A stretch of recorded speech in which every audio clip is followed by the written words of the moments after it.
పోతన భాగవతము వరాహావతారం మనం తెలుసుకుంటూ ఉన్నాము. భూమిని ఉద్ధరించిన తరువాత విధాత వరాహమూర్తిని ఈ విధంగా స్తుతిస్తున్నాడు. అంతేకాక భగవంతుడవైన నీవు మళ్ళీ మళ్ళీ ఆవిర్భవించడం దీక్షణీయమనే యజ్ఞము, నీ కోరలు ప్రాయణీయమనే దీక్షానంతరం జరిపే ఇస్తి, ఉదయనీయమనే సమేప్తేస్తి, సోమరసం నీ రేతస్సు, నీ ఉనికియే ప్రాతకాలం మధ్యాహ్నం సాయం సమయమనే 3 యజ్ఞాంశలు, నీ చర్మం మాంసం మొదలైన సప్తధాతువులు, అగ్నిష్టోమం, ఊర్ధ్వం షోడశి వాజపేయం అతిరాత్రం, అప్తోర్యామం ద్వాదశాహం మొదలైన యజ్ఞ భేదాలు, సమస్త యజ్ఞాలు నీ శరీర సంధులు, సోమంతో కూడినవి కూడనివి అయిన ఋతువులన్నీ నీవే, నీవే యజ్ఞ బంధాలతో అలరారుతూ ఉంటావు అని ఈ పద్య భావము. ధన్యవాదములు.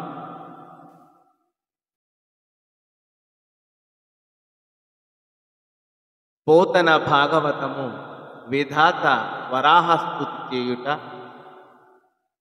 హవరూపివి హవనేతవు హవభోక్తవు నిఖిల హవ ఫలాదారుడవున్, హవరక్షకుడవునగుని కవిత తథముగను నుతులొనర్తుమయ్య ముకుందా.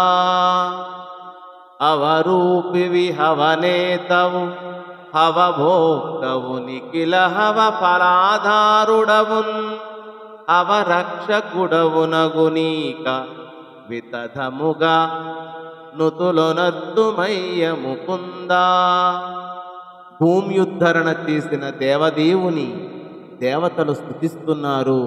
వరాహావతారుడా, నీవు యజ్ఞస్వరూపుడవు, యజ్ఞకర్తవు, యజ్ఞభోక్తవు, యజ్ఞ ఫల ప్రదాతవు, యజ్ఞ రక్షకుడవు, ముకుందుడవు, సమస్తము నీవే, నీకు హృదయపూర్వకంగా కీర్తిస్తున్నాము అని ఈ పద్య భావం.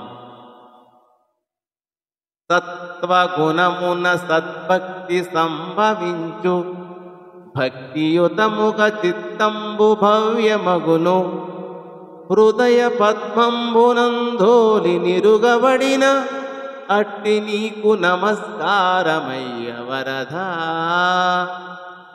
సత్వగుణం వల్ల మంచి భక్తి ప్రాప్తిస్తుంది. భక్తితో కూడిన మనస్సు పావనమవుతుంది. అటువంటి భక్తియుక్తమైన హృదయ పద్మంతో తలచి సేవించదగిన ఓ దేవాదిదేవా నీకు నమస్కారము అని ఈ యొక్క వరాహస్తుతి ఉంది.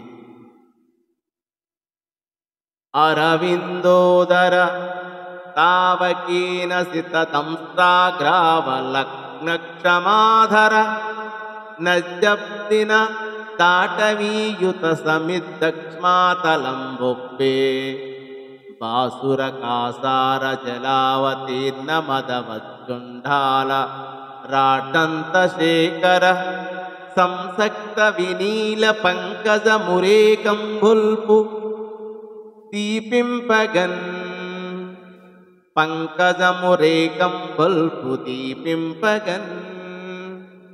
పద్మనాభ వరాహ, పర్వతాలతో నదీ నదాలతో సాగరాలతో అరణ్యాలతో నిండిన ఈ భూమండలం నీ తెల్లని కోర చివర ప్రకాశిస్తున్నది. ఆ భూదేవి మనోహరమైన సరోవర జలాలతో దిగిన మదించిన గజేంద్రుని దంతాగ్రాన తగులుకొని ఉన్న ఆకుతో కూడిన తామర పువ్వులాగా చూడ ముచ్చటగా ఉన్నది అని ఈ పద్య భావము. ధన్యవాదములు.